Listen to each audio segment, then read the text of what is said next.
Iki ni cigwa co ku munsi w'icumi n'icenda ukwisonzesha. Uno munsi tuvugana ku kubaka. Ugwubako. Ukubaka ntivyoroshe. Ukubaka biraruhisha. Ariko harashobora kubaho abantu batanezererwa nuko uriko urubaka. Hari abantu bipfuza yuko uguma uba ahantu atari heza. Hari abantu batakwipfuriza iterambere. Abo rero aba ari abantu babi cane. Iyo ubatinye canke ugatinya amajambo yabo, ntuheza ngo uheze uwo mugambi watanguye. Bibiliya iravuga ngo nta kintu gishasha kiri munsi y'izuba. Reka turabe abantu bubatse, abantu bari bafise umugambi wo kubaka igisagara, igihugu, hanyuma bakagira intambamyi y'impwemu canke y'abantu babagwanije. Dusoma ijambo ry'Imana riri mu gitabo ca Ezira igice ca 4. Turaza gusoma ivyo birabandanya no mu gice ca 5 no mu gice ca 6, ariko ntituhasoma hose. Reka tubabwire iyi nkuru mu ncamake, ubishoboye araza kuyisomera.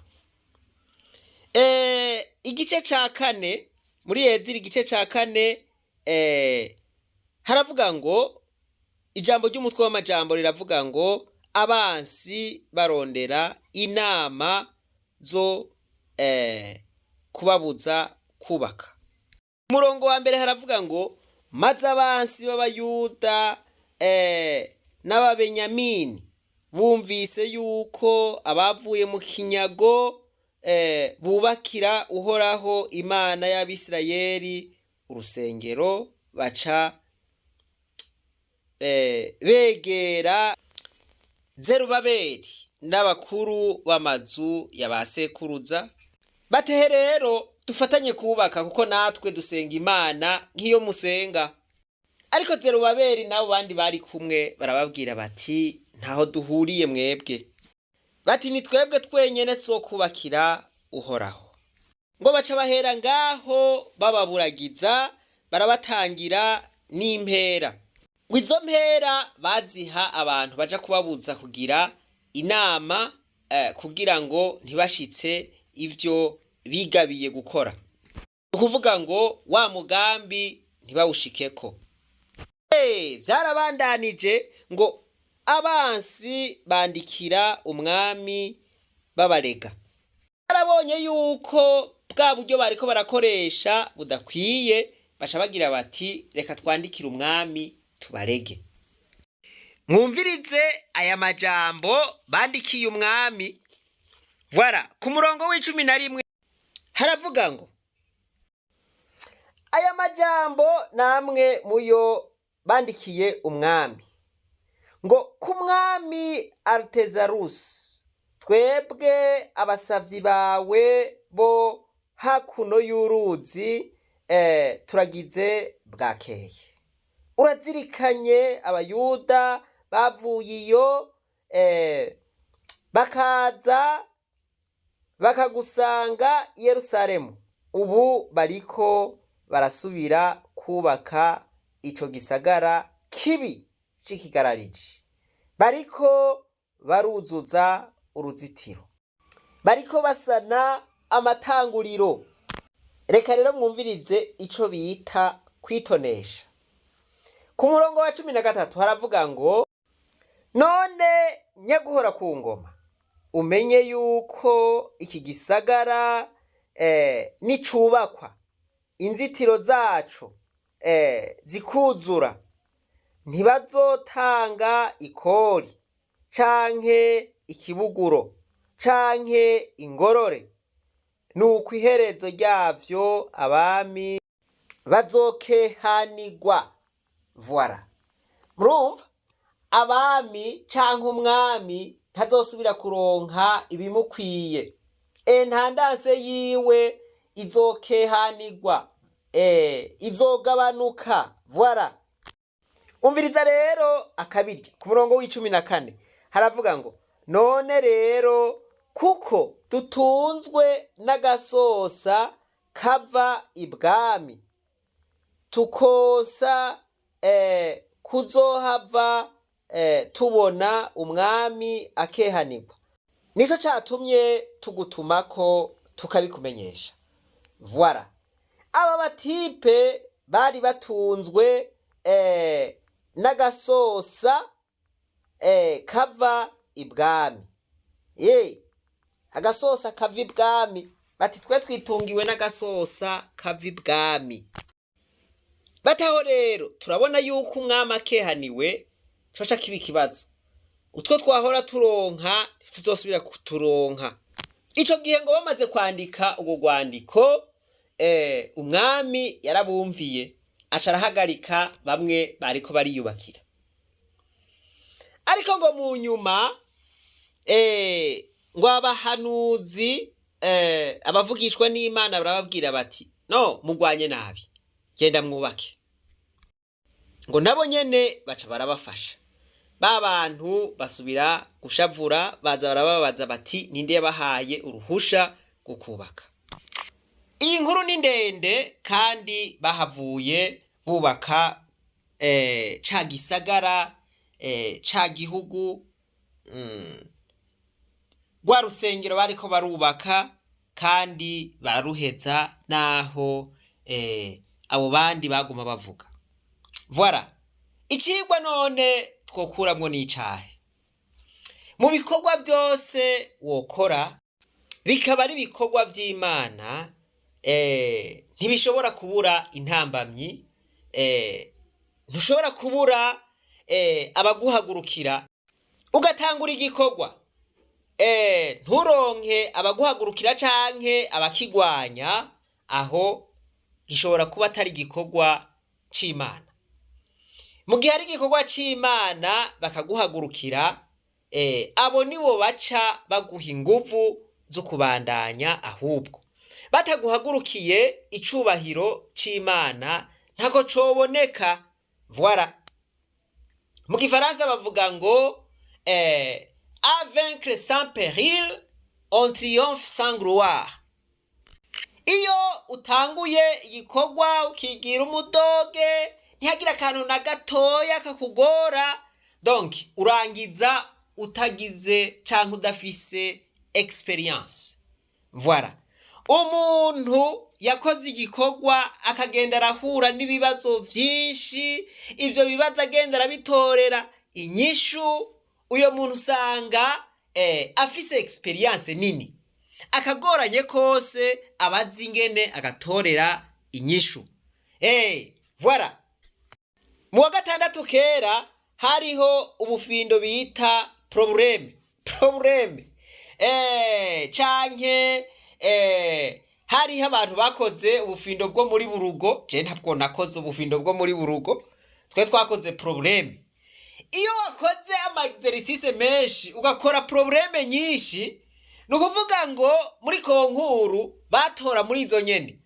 Rero iyo wakoze iyo probleme, iyo wakoze aho gafindo canke ico giharuro, vyarakorohera cane ukuntu ushobora gutanga inyishu. Mwiyumvire rero nko mu gihe bazanye ikibazo utakoze probleme. Voilà. Atagafindo na kamwe wakoze ngo kakugore, ngo kagushusha ubwenge, ngo kagushusha umutwe, ntiwaronka ico wishura. Vyasaba yuko wikonsantra ukabanza ugakora iyo probleme, ukayitorera inyishu, bakizanye mu kibazo wacu gitora vyoroshe. No muri ibi niko bimeze. Iyo uriko urakora igikorwa, Imana yonyene irareka ingorane zimwe zimwe zikaza mu nzira zawe kugira ngo umenye ukuntu zitorera umuti, kandi aho niho uba uriko urunguka ubwenge. Aba batipe murumva ko bagiye ku mwami bakamubwira amajambo yo kwitonesha, bakamubwira bati mwami, aba batipe bariko barubaka igisagara, ntibazosubira gutanga ikori, kandi wewe uzoca ukehanirwa, na twebwe ivyo twahora turonka ntavyo tuzoronka. Voilà. Rero tubabuze aba bantu ntibasubire kubandanya bubaka. abantu nk'aba rero na kino gihe bariho muri uru rugendo turimwo, urugendo rw'amahoro, harimwo abantu barwanya, kuko baragira bati mbega habonetse amahoro mu Burundi igihugu kikubakwa na bose, voilà, izi nyungu nahora ndonka ntazo nzosubira kuronka, ibi nahora ndabironka mu manyanga, nahora ndabironka nivye, ubu hazoca habaho ubutungane. Rero ibi bintu ntitwemere yuko bibaho, voilà. Hari naratangaye umunsi umwe mbonye mw'ishure hariho abantu bariko baravugana mu magroupe yabo bavuga ngo aba bantu tuje mw'ishure ry'abarundi bose ngo tubabuze amahoro, ngo tubabuze amahoro, voilà. Baza n'ibintu vy'ubube gito, baze kuvuga ibintu bitaja ntibize, batera uruhagarara mw'ishure, voilà. Rero abantu nk'aba barabaho mu buzima bwa misi yose, abantu nk'aba barabaho, niyo watangura umugambi abantu nk'aba bazobaho, ariko umenye yuko niyo baboneka bakigaragaza, umenye yuko Imana izobiretse yuko baza imbere yawe canke bikika mw'ico gikorwa kugira ngo umenye ubwenge, kugira ngo uronke experience. Uko uzovyitwaramwo rero ivyo nivyo bizotuma habaho icubahiro c'Imana, voilà. Wewe rero wifuza gukora konkuru, wifuza gutora konkuru utakoze exercice ngo ukore probleme, probleme ngo uyikore igushusha umutwe, ishusha ubwenge, urara utaryamye uri kuriyumvira uti mbega bashe inyishu y'aka gafindo yobi yahe, voilà. Uko uzokora probleme nyinshi rero niko uzoronka experience, voilà. Izo experience zawe nizo zantahe wambaye inka mana yanje no munsi ho murambaga. Abarundi reka twemere rero dukore probleme, dutore konkuru, voilà.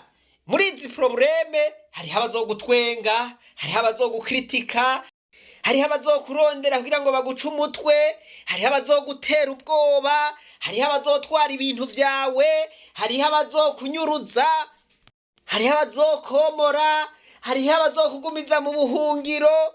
Izo zose ni probleme Imana yaretse kugira ngo zize, kugira ngo nawe uce bugufi uzitorere umuti. Wibuke ko atageragezwa na rimwe Imana ireka ngo rikuze ko itabona yuko uzoritsinda, voilà. Rero twemere gukora probleme kugira ngo dushobore gutora konkuru, voilà. Izo exercice reka tuzikore, ariko tumenye yuko turabanesha, tumenye yuko tuzonesha nk'uko Bazerubabeli bubatse bakubaka bariko baragwanywa, ariko bakaruhuka bashitse kwihangiro. Turi mu rugendo rw'amahoro, amahoro biboneka yuko mu Burundi atayariho, tukikujwe n'ingorane nyinshi, ariko izo ngorane reka tuzikore, izo nizo zizotuma dutora ya konkuru, voilà. Izo nizo zizoduha intahe tuvuge duti twari mu bikomeye, none Imana yatugiriye neza, twabitoreye umuti. Reka aba bantu baduha icigwa, iyo batabikora kumbure ntivyari kwandikwa, vyanditswe rero kugira ngo natwebwe ba kino gihe tuzobisome, hanyuma mu ngorane turimwo twumve dutewe intege, twumve twobandanya, kandi twumve yuko tworuhuka dushitse kwihangiro, naho hoba hariho ibibazo bimeze gute. Imana yo mwijuru nibahezagire. Reka dutsinde nka Bazerubabeli, reka dutsinde nka Bayezira, reka tuze dushinga intahe tuvuga duti Imana yadukoreye ibikomeye, naho twahuye n'ibibazo vyinshi turashimira Imana yadufashije tugatsinda. Turashimiye Imana yadushikije kuri bino bikomeye. Voilà, Imana nibahezagire mwese. Reka twibandanize rwa rugendo rwacu maze tugaruze umunezero Satani yatunyaze. Umuntu atarashika mu ishuri ry'abarundi bose turamuhaye kaze.